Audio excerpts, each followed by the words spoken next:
My name is Hiroki Fukahori, and I'm a professor in the Faculty of Nursing and Medical Care at Keio University, Japan. I will make this presentation with Dr. Mariko Sakka, who is an assistant professor in Graduate School of Health Sciences and Nursing at the University of Tokyo. In this presentation, we will provide information about aging and healthcare for older adults in Japan. This presentation is accompanied by a presentation about aging and healthcare for older adults in the United States from Dr. Joel Anderson.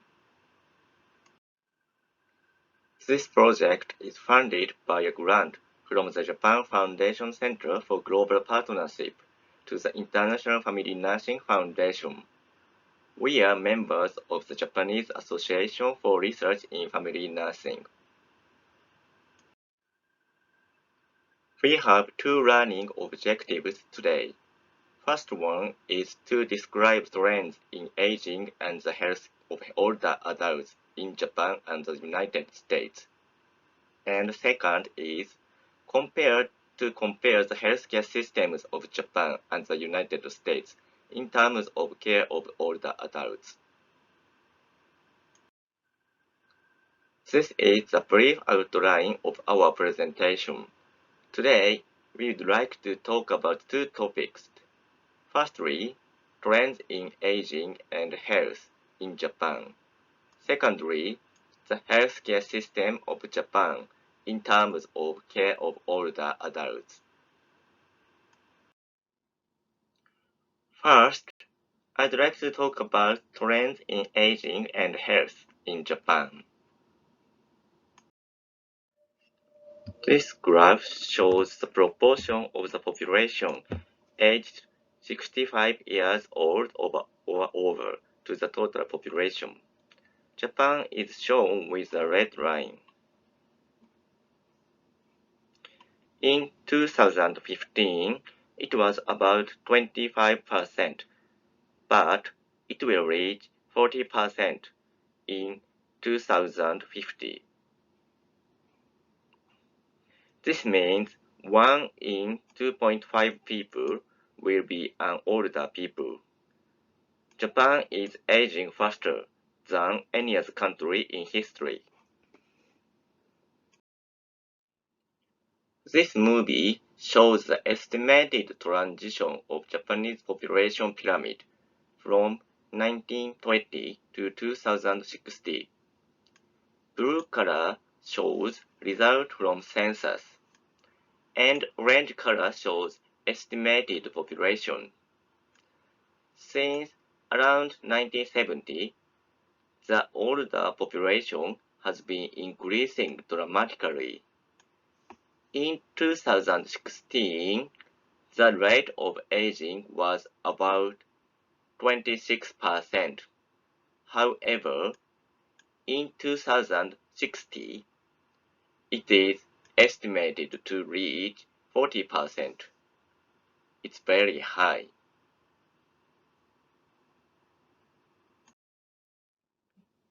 This figure shows actual and estimated transition of Japanese population.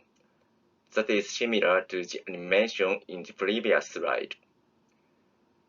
As I mentioned, since around 1970, the older population has increasing dramatically from 7.1 to 38.1%. In 2030, the rate of aging was estimated as 30%.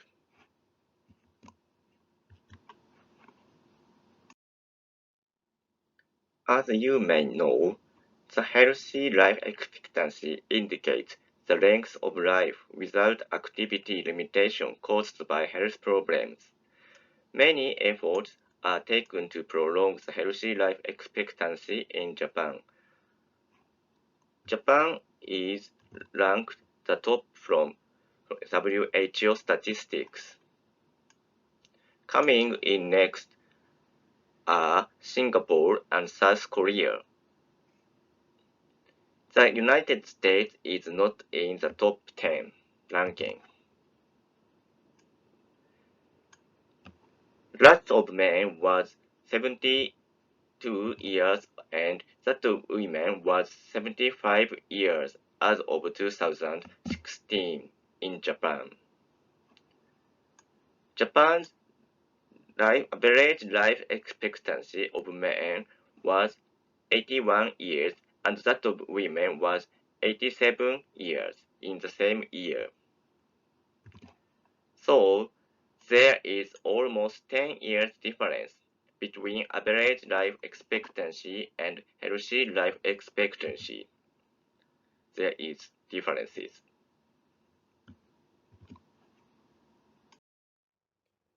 This slide shows Japanese top concerns about aging from a national survey. The government asked, what are you worried about when you will become frail in the future, and you will need care for daily living? The three top concerns are putting a burden on the family. Second, physical disability of themselves. And financial problem for caregiving. Many Japanese older people worried about family caregiving burden on the family and financial problem and burden for caregiving for family members as well as themselves. Another thing to be focused, there are little people who has nothing to be worried about aging, only about 16%. Also, many Japanese older people having some strong concerns. That is, about 83% of older people have any concerns. In the same survey, the government asked the participants having a sense of purpose in life for older people themselves. The government asked, do you feel a sense of purpose in life, pleasure and enjoyment? It is called ikigai in Japanese. The participants are aged 60 years old or older. And the countries surveyed were Japan, the United States, Germany, and Sweden. As you can see, there are not so many elderly people in Japan who had a sense of purpose in life. It is similar to the Germany. On the other hand, relatively more elderly people in the United States and Sweden have a sense of purpose in life. What do you think about the cause of these differences? Is it cultural differences, lifestyle, or response trends? It is interesting, isn't it? Now, I'd like to move on to the next topic, dementia. This slide shows the number of people with dementia in Japan in 2010. But note that this chart includes only people officially certified for long-term care insurance system. Therefore, actual number of people with dementia in Japan could be much higher. There are about 4.4 million people with dementia in Japan.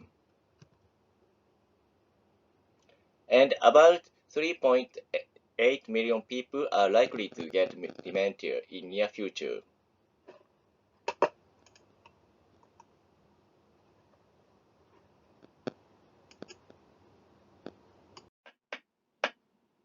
These figures show the past estimation of older adults with dementia. As you can see in this slide, the number of older adults with dementia has gradually increased. Blue graph shows the number of older adults with dementia, and the red line shows the trend. This trend seems to continue. In 2020, It was estimated that about 3 million older adults would be with dementia when the estimation was conducted. In 2020, among the population of 65 years old and older, about 9% was projected to have dementia. Here, I would like to introduce a summary of the fundamental concepts behind Japan's policy about dementia over the years. In the past, the people in Japan thought people with dementia cannot avoid being admitted to psychiatric hospital or care facilities. But now, we have revised our understanding of people with dementia. We now aim to realize a society where people with dementia live in the community in a pleasant and familiar environment. In 2015, the Japanese Ministry of Health, Labor and Welfare in the government jointly prepared a new Orange Plan as a national dementia strategy with related ministries. As I explained, the basic concept of this plan is realization of a society where persons with dementia can live with dignity in a pleasant and familiar environment, as how they hope to be as long as possible. Following this concept, the strategy has 7 pillars to develop measures to progress the social innovation for people with dementia and their families. First one is raising awareness and promoting understanding of dementia. Second one is integrated services, in which service providers in a community can provide healthcare and long-term care services in a timely and appropriate manner as the stages of dementia progress. Third one is focusing early onset dementia. We have to strengthen the measures for early onset dementia. Fourth one is supporting carers of people with dementia. Fifth one is focusing community. We have to aim to create age and dementia-friendly community. Sixth one is focusing research and development, R&D for dementia measure. We have to promote research and development and have to disseminate the result of prevention, diagnosis, cure, rehabilitation model, and as well as care model for dementia. Finally, seventh one is prioritizing the viewpoint of persons with dementia. When we develop measures for dementia, we have to prioritize the standpoint of persons with dementia and their families. The presenter will be changed to Dr. Sakka Mariko, starting from the next slide. My name is Mariko Sakka. Now I'd like to move on to the integrated community care system. Now I'd like to introduce the Japanese healthcare system.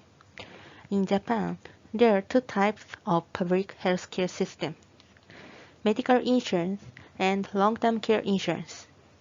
Patients can use these insurance systems depending on their conditions in integrated community care system. The medical insurance covers all population and falls mainly into employment-based and community-based insurances. All people can access healthcare service freely. For most services, patients pay on fee for service according to universal fee schedules. On the other hand, the long-term care insurance system was implemented by the Japanese government in response to the increasing care need in the aging Japanese society. And I'd like to explain this system later. Regarding medical insurance, this figure shows Japan's medical insurance system.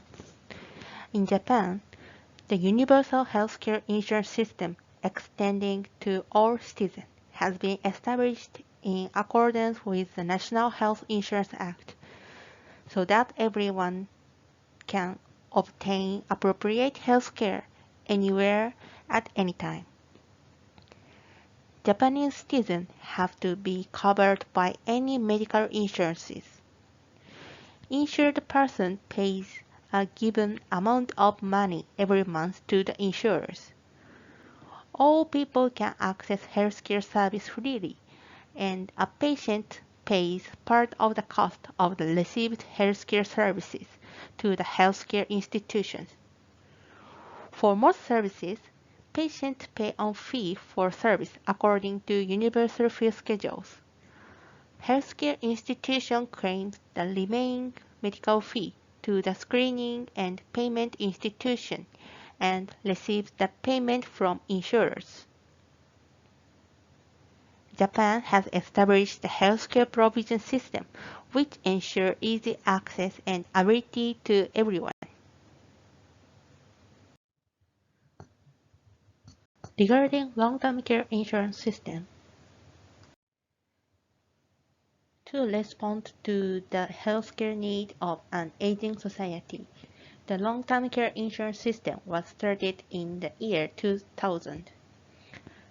This is a system whereby society as a whole supports the long-term care of the older adult, providing service which eases their anxieties and less burden on the individual person and their family.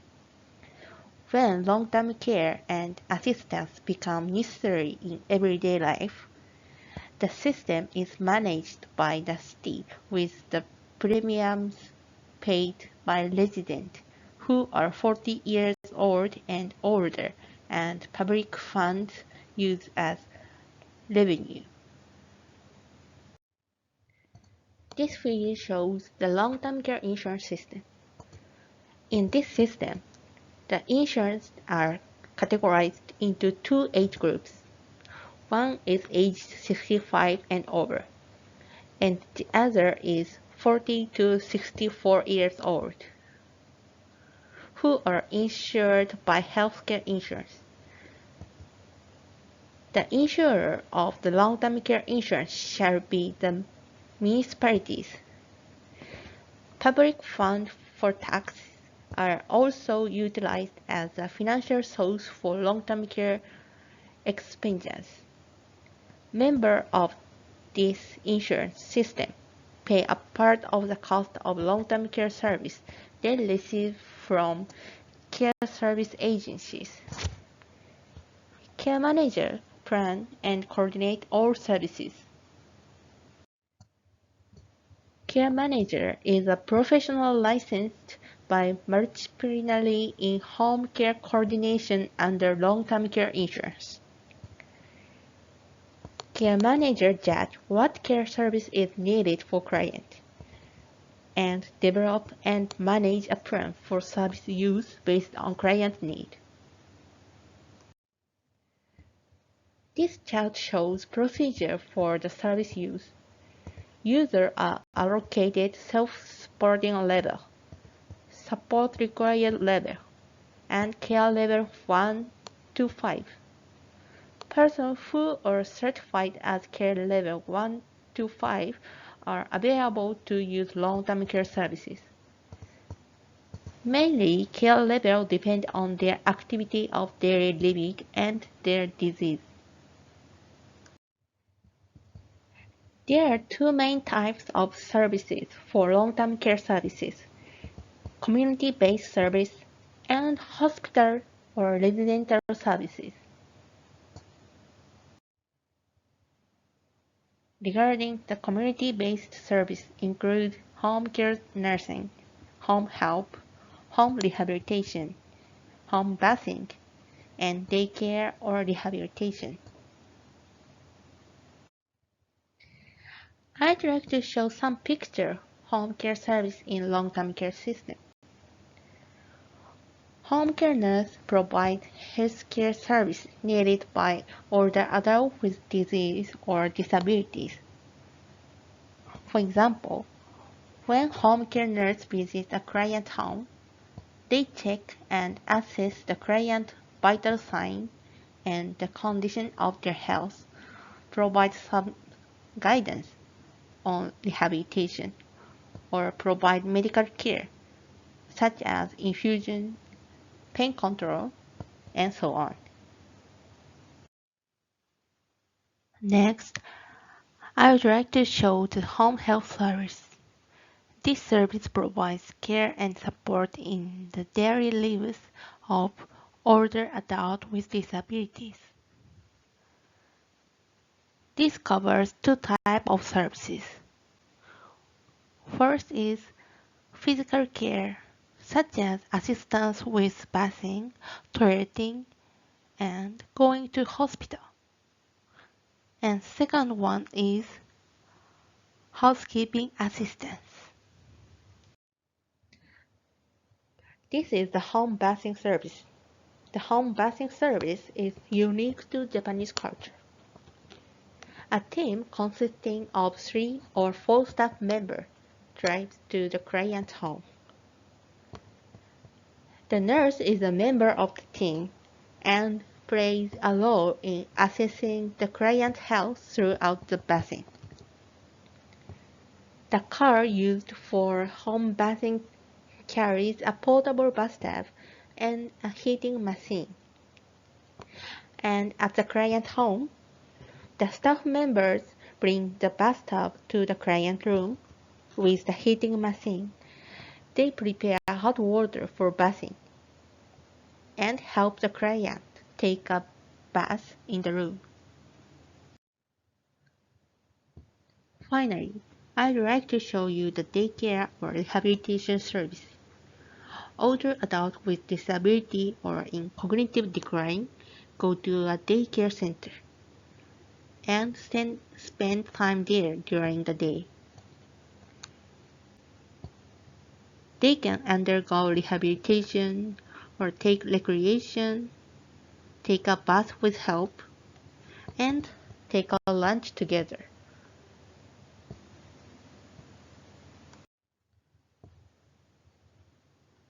These pictures shows rehabilitation or take recreation and take lunch together. This slide shows the community-based services. One is a small-scale, multifunctional home. Depending on the client preference, the client with special focus on visiting facilities. Staff will provide the client with assistance that combine service such as visiting care and accommodation. The other one is home care regular and on-demand. Care workers and nurses visit the client's house periodically when required to provide nursing care. Regarding the hospital or residential service, the hospital or residential service include long-term care hospital and two types of facilities.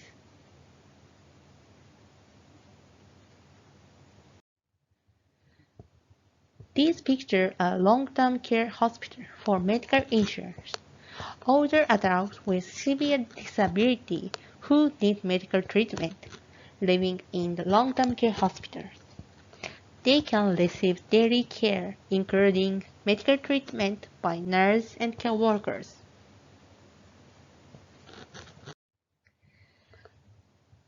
These are long-term care facilities. Because long-term care facilities are places for living, nurses are required to provide high-quality care in collaboration with long-term care staff and other professionals. Thereby, older adults can receive a medical check by nurse and join many kinds of activity planned by care workers.